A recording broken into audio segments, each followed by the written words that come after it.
अस्सलाम वालेकुम पाकिस्तान, मैं हूं मोहम्मद सलाउद्दीन और आप देख रहे हैं फेसबुक और यूट्यूब चैनल।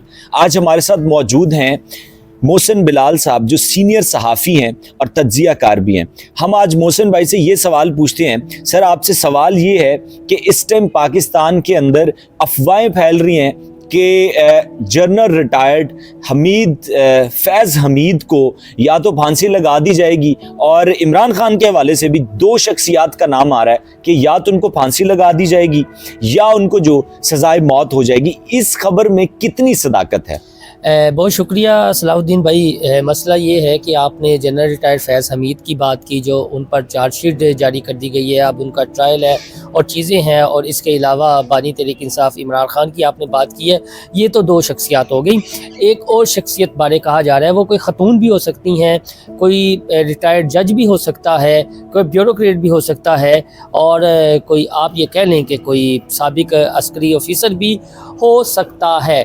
और कहा यह जा रहा है जी कि कुछ लोगों को जो बड़े बाखबर हैं, उन्हें 3 लाशें नज़र आ रही हैं, 3 कब्रें नज़र आ रही हैं और वो लटकती हुई दिखाई दे रही हैं। एक तो पर्सपेक्टिव ये है।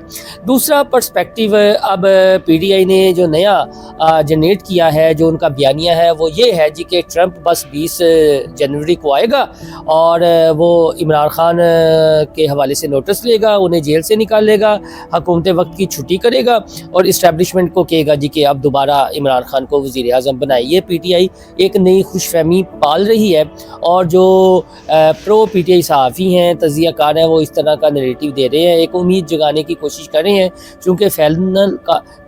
चूँकि जो फाइनल कॉल थी वो भी आपने देखा, उसका अंजाम क्या हुआ। सिविल नाफरमानी का इन्होंने ऐलान किया, उसका अंजाम भी यही होगा, चूँकि जो पीटीआई है उसके रहनुमा किसी भी इस तरह की तहरीक का अब हिस्सा नहीं बनना चाहते। और 26 नवंबर को तो आपने खुद देख लिया, अब इमरान खान ने कहा जी कि मैं फ़ाइनल कार्ड है मेरे पास। फ़ाइनल कार्ड उनके पास क्या होगा, आहिस्ता आहिस्ता उन्होंने अपने सारे पत्ते शो कर दिए हैं। अब आखिरी पत्ता है जी कि 20 जनवरी को ट्रंप जब अमरीकी सदर के तौर पर दूसरी बार हलफ उठाएंगे तो फिर वो होगा, लेकिन बज़ाहिर ऐसा कुछ भी दिखाई नहीं दे रहा। और जो हमारी मिलिट्री इस्टेब्लिशमेंट है, जो हमारी मुक़तदरा है, वो 9 मई भूलने के लिए तैयार नहीं है। वो ये कह रही है जी कि 9 मई जिन्होंने किया है, जो इसके सहूलतकार थे, जिन्होंने ये तमाम खेल रचाया, जो साज़िशी अनासर थे, उनका मुहासबा होना चाहिए, उनका एहतसाब होना चाहिए। हम इससे पीछे नहीं हटेंगे। हुकूमत सियासी तौर पर अगर किसी जमात से, किसी फ़र्द से मुज़ाकरात करना चाहती है तो वो बेशक करती रहे।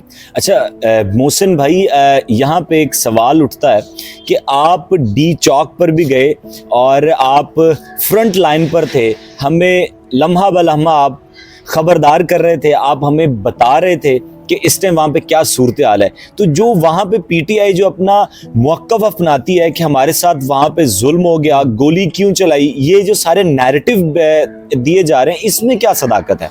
सलाउद्दीन भाई, एक बहुत मशहूर शेर है कि वक्त करता है परवरिश, बरसों हादसा एकदम नहीं होता। जब इस्लामाबाद हाई कोर्ट ने आर्डर दे दिया कि आप कोई जलसा, जुलूस या रैली या धरना नहीं दे सकते, उसके साथ साथ इस्लामाबाद में जो अमन व अमान की सूरत हाल है, उसके पेश नज़र एक कानून भी बन गया, तो आपने उस कानून को फॉलो करना है। लेकिन आप इतने जोम में थे और आपको शायद फिर किसी ने पीछे से हलाशेरी दी थी कि नहीं नहीं, तुसी कानून दियां धज्जियां भी उड़ाओ, तो जिसकी जो मर्जी करो, आपको कोई कुछ नहीं कहेगा।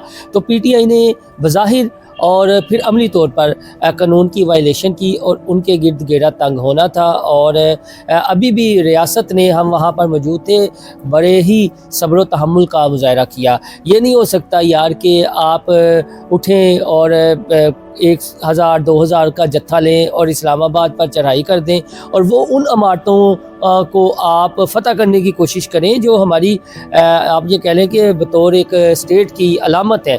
यानी वहाँ पर अफराद की, आप ठीक है अफराद आते जाते रहते हैं, लेकिन कुछ इमारतें ऐसी हैं जो स्टेट की अलामत होती हैं और पूरी दुनिया में वो अलामत के तौर पर जानी जाती हैं। अब आपने एक मंसूबा बनाया था कि हम जाएंगे और डी चौक भी हम फ़तह करेंगे, उसके बाद डी चौक का मोर्चा फ़तह فتح کرنے کے بعد ہم اگلی جائیں گے پارلیمنٹ ہاؤس، اس کی بلڈنگ پر قبضہ کریں گے، پھر ایوان صدر کی جانب رخ کریں گے اور پھر یہ کہیں گے جی کہ اب اڈیالہ جیل سے جو ہمارے قائد ہیں عمران خان ان کو لائیں ہیلی کاپٹر پر، وہ یہاں پر خطاب کریں اور پھر ہمارے مطالبات تسلیم کیے جائیں اور پھر یہاں سے جائیں گے۔ تو پی ٹی آئی اس خوش فہمی میں تھی۔ آپ نے یہ دیکھا کہ پنجاب میں ان کا فی الحال جو مزاحمتی سیاست ہے اس کا خاتمہ ہو چکا ہے، کوئی نہیں نکلا 24 نومبر کو یا 26 نومبر کو، سارے پاکستان نے دیکھا، چاہے اس میں جو مرضی ہو۔ دیکھیں ایسے ماحول میں نکلنا چاہیے نا، تو وہ نہیں نکلے۔ کے پی کے کی اگر جو مشینری ہے پورے صوبے کی وہ ان کے پاس نہ ہوتی تو شاید یہ وہاں اٹک قلعے کے پاس بھی نہ پہنچتے۔ یہ آپ کو دو چیزیں اپنے ذہن میں رکھنی چاہیے۔ اب تیسری سب سے اہم بات یہ ہے کہ یہ جو جنرل فیض والا معاملہ ہے اور آنے والے دنوں میں ہوگا کیا۔ پہلے کچھ نہ کچھ جو مقتدرہ ہے، اسٹیبلشمنٹ ہے یا اقتدار کے ایوان میں کچھ اہم شخصیات بیٹھی ہوتی ہیں، وہ انہیں تھوڑا سا ڈاؤٹ تھا کہ نہیں یار یہ عمران خان اپنی وجہ سے یا ان کا اپنا نظریہ ہے، اپنی سوچ ہے، تو وہ یہ کرتے ہیں کبھی سیول نافرمانی، کبھی فائنل کاٹ، کبھی فائنل کال، اور پھر اداروں پر چڑھائی کا جو اعلان کرتے رہتے ہیں، پھر موجودہ عسکری قیادت کو حرف تنقید بناتے ہیں۔ شاید یہ وہ خود کرتے ہیں، لیکن اب انہیں یقین ہو گیا ہے، 100% یقین ہو گیا ہے، بلکہ اس سے بڑھ کر یقین ہو گیا ہے کہ کسی نہ کسی کا پیچھے ہاتھ ضرور ہے جو اس مصروف کو ہلاشیری دیتے ہیں کہ بس ڈٹ جاؤ اور آپ نے ملک کا جو سب سے مضبوط ادارہ ہے کسی نہ کسی طریقے سے اس میں رکھنا ڈالنا ہے، تاکہ افواج پاکستان میں میرے منہ میں خاک کہ افواج پاکستان میں کوئی تفریق ہو اور پھر یہاں پر شام لیبیا جیسے حالات بنے اور موجودہ جو اللہ نہ کرے۔ اور موجودہ آرمی چیف بار بار انہوں نے طلبہ سے بھی خطاب کیا، مختلف پلیٹ فارمز سے بھی خطاب کیا اور یہ کہا کہ کچھ لوگ چاہتے ہیں لیکن ہم پر امید ہے، پاکستان ہے تو ہم ہیں۔ انہوں نے تو یہاں تک کہہ دیا تھا، اور یہ جملہ آپ کاٹیے گا نا، انہوں نے تو اپنی ایک تقریر میں یہ کہہ دیا تھا تقریر میں کہ 100 آسم منیر آتے جاتے رہیں گے، سب سے اہم پاکستان ہے۔ تو پھر عمران خان کیا ہے؟ پھر عمران خان صاحب کہاں پر ایگزسٹ کرتے ہیں؟ اور یہ ایک وہی سوشل میڈیا پر بیانیہ جنریٹ کرنے کی کوشش کی جا رہی ہے، اور وہ کہتے تھے نا کہ فائنل کارڈ ہے میرے پاس، وہ یہی ہے جو میں نے آپ کو شروع میں بتا دیا جی کہ 20 جنوری ٹرمپ آئے گی، خان کو باہر نکالے گی اور دوبارہ وزیر اعظم کی کرسی پر بٹھائے گی صلاح الدین صاحب۔ یہ ہے ایک سارا معاملہ، اور اب صحافیوں نے بھی زندہ رہنا ہوتا ہے، وہ جتنی بڑی سے بڑی چھوڑیں گے اتنا ان کا ویوز بھی آئیں گے اور اتنا ان کو دیکھا بھی جائے گا۔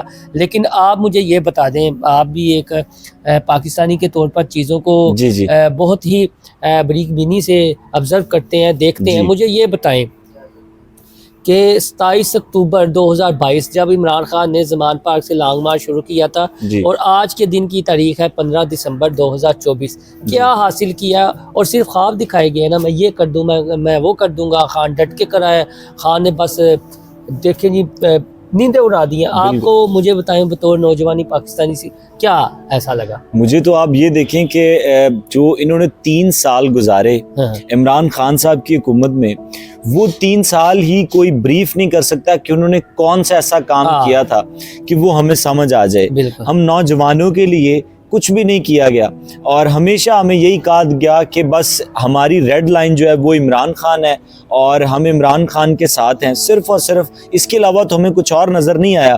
یا پھر جو آپ نے بات صحافیوں کی کچھ مطلب آپ بھی سینئر صحافی ہیں، کیونکہ ایسے صحافی مکتب ہے، بہت سے ایسے صحافی ہیں جو ہمارے نوجوانوں کے دماغ جو ہے نا ان کو میلٹ کرتے ہیں، ان کو پگھلاتے ہیں کہ نہیں عمران خان جو ہے نا، یعنی فکری بددیانتی کرتے ہیں، بالکل۔ تو آپ یا تو وہ ان لوگوں کی ہمیں سمجھ نہیں آتی کہ آپ نے جو گفتگو کی وہ ایک بالکل الگ ایک وہ کہتے ہیں انصاف کے سارے تقاضے پورے کر کے کیا، اور اس میں کیا معاملہ ہے۔